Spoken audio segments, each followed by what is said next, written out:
The movie begins with an annoyed teenager, Bianca, monologuing about how the new generations don't conform to old distinction on what was cool or not in high school. She then expresses her frustration that although this is the case, sometimes kids experience stigma in high school that changes their lives forever. Although Bianca had thought they were living in a brave new world, the realization that she was wrong happened in her senior year of high school. She was cruising the halls with her two beautiful best friends, Jess, who was a fashion designer, and Casey, who was a soccer enthusiast and a self-taught hacker, when the realization that she wasn't as attractive as her friends hit her. On their way to class, the group runs into Madison, the most popular girl in school, who invites Bianca's attractive friends to the party and ignores her. Having her back, Casey rips hers and gives it to Bianca, solving the problem. In class, Bianca is assigned to write an article about homecoming, even though she had tried to avoid any topics about social circles, as it made her uncomfortable. After they're dismissed from class, Bianca complains to Jess about her assignment, mentioning that she didn't even have a date for homecoming. Although Jess keeps calling names for Bianca to choose as options, the only person she is interested in is Toby. Separating from her friend, Bianca goes to her locker and is annoyed by Wesley, a childhood friend turned jock, and her neighbor. Their usual banter is interrupted by Madison, who displays her dominance of her ex-boyfriend by making out with him in front of Bianca. After school, Bianca meets up with her friends at her house so they can help her choose clothes for the party. As they're talking, Bianca's mother, Dottie, whose husband had left 3 years ago, making her a public speaker who addresses issues about divorce, walks into the room and starts to comment about Bianca's outfit. That night, Bianca goes to the party with her friends and runs into Wesley, who starts asking questions about her friends. While they do their usual banter, Wesley mentions that Bianca is her friend's Duff, letting her know that she was their designated, ugly, fat friend. Wesley explains that every attractive group of friends has one ugly girl in their group to make them look more beautiful. He tells her that the Duff was the friend other men approached to ask about the attractive ones. He proves his comment by asking Bianca how many times a day men ask her about her friends compared to how many times they ask about her. Offended by his comment, Bianca throws her drink at Weasley's face and goes home. Disturbed by the new information, Bianca starts to do more research on the word and finds out it is a well-known thing. Laying down on her bed, she tries to convince herself that she isn't a Duff. The following morning, Wesley tries to speak to Bianca in class, but she is too upset to respond to him cordially. After the recent revelation, Bianca starts to notice the difference between how people treated her attractive friends and how they treated her, making her realize that she truly was the Duff. Blaming her friends for being designated as a Duff, Bianca decides to dress the way she feels and starts wearing unattractive outfits that make her look crazy. Once she meets her friends in class,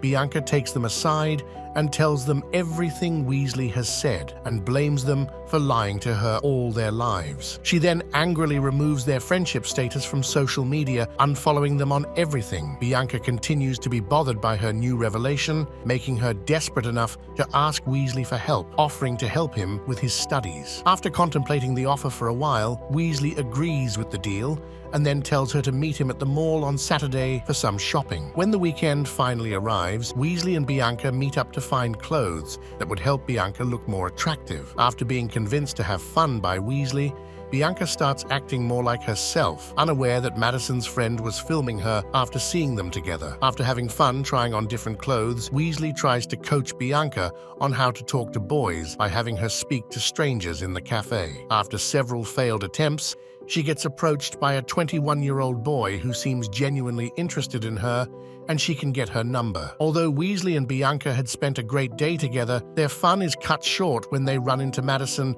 who insults her ex-boyfriend for hanging out with Bianca. After the mean girls leave, Wesley and Bianca awkwardly separate, both feeling uncomfortable by the encounter. The following day, Bianca was shocked to see the entire school was watching a video of her in the mall as she tried on different clothes and danced around, looking silly. She then expresses her frustration.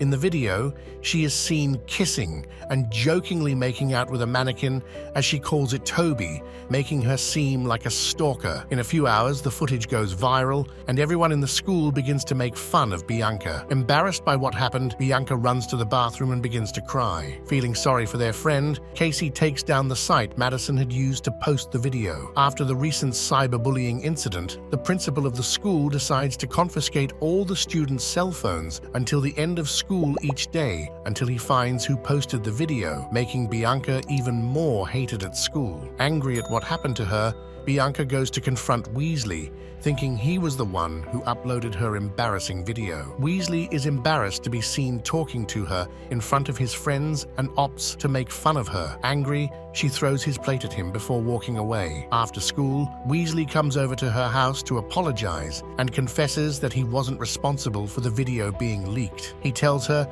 that he has threatened most of the popular kids in school to stop sharing the video. The following day, Bianca decides to own her embarrassment and speaks to Toby about the awkward video. To her surprise, he seems to be okay with what happened and agrees to go out with her. Excited by the new development, she rushes to the men's locker room to inform Wesley, so is just as enthused and gives her some pointers to make the date go great. After school, Bianca goes to Wesley's house to help him study and arrives to hear his parents fighting. Feeling sorry for him, Bianca takes Wesley to a special place in the woods where she went when she wanted to be alone. As they talk about their troubled parents, Wesley feels a connection with her and ends up kissing her. Feeling a bit awkward, the two laugh about the kiss, telling each other that it was only practice for her real date. They were unaware that Madison's friend was filming the whole thing as she had happened upon them on her jog. The following day, Madison finds Bianca in school and threatens her to stay away from Wesley,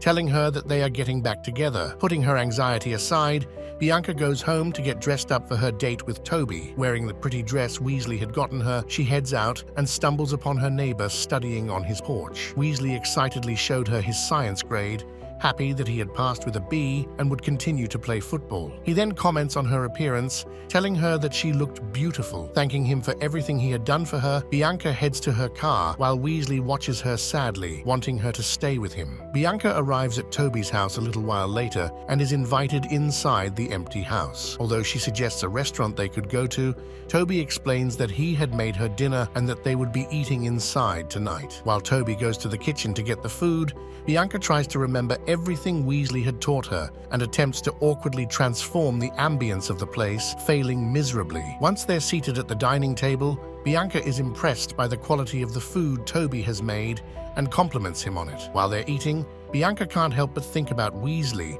and begins to imagine him instead of Toby. Although she had had a crush on the boy for years, she started to feel like her heart wasn't in the right place or belonged to Toby anymore. Feeling overwhelmed, Bianca rushes to the bathroom and tries to slap herself into reality, rejecting the thought that she might be falling for her Wesley, who she had found annoying most of her life. After dinner, Toby takes her to the porch and plays her a song on his guitar. Once he is done, they start a conversation, and she tells him about her fight with her best friends. Although he pretends to genuinely care about her feelings, Bianca picks up on his subtle questions and realizes that he is only using her to get close to her attractive friends. Angry at being deceived, she confronts him about what he was doing, and he confesses that he only invited her over because he thought she was going to invite her friends. Shocked by his answer, Bianca got up and walked to her car, rushing to get away from the pain she was feeling. Tears pooling in her eyes, she calls Wesley and leaves him a message about what happened to her. Feeling like she wants to be alone, she goes to her special place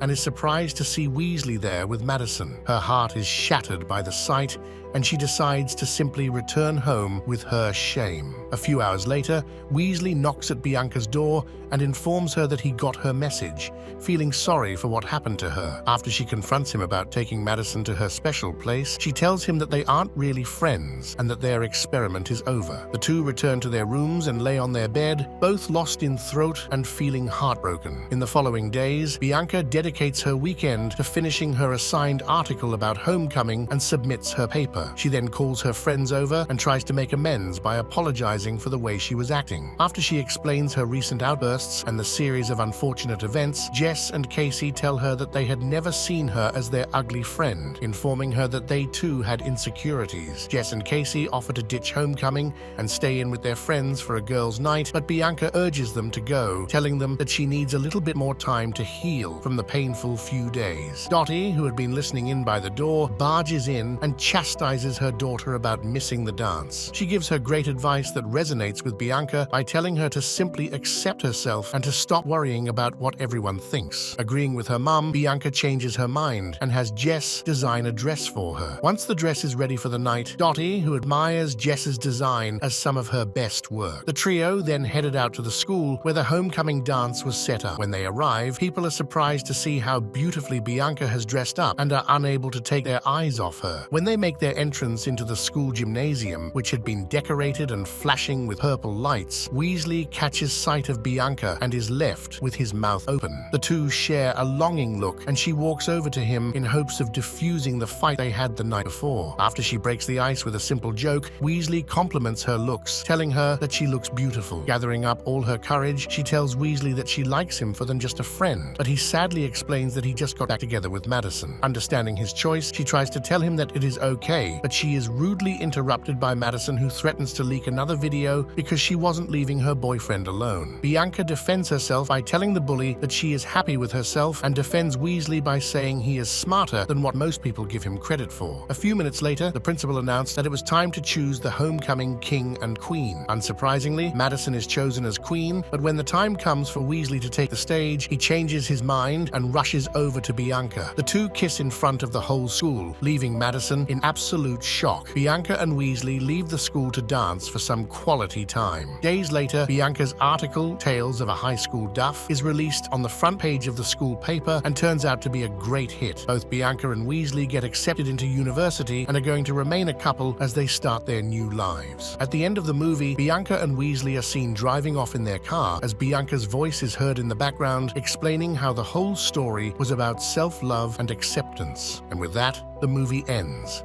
We hope you enjoyed our video. Watch the next recaps on the screen and don't forget to subscribe for more amazing recaps. See you in the next one.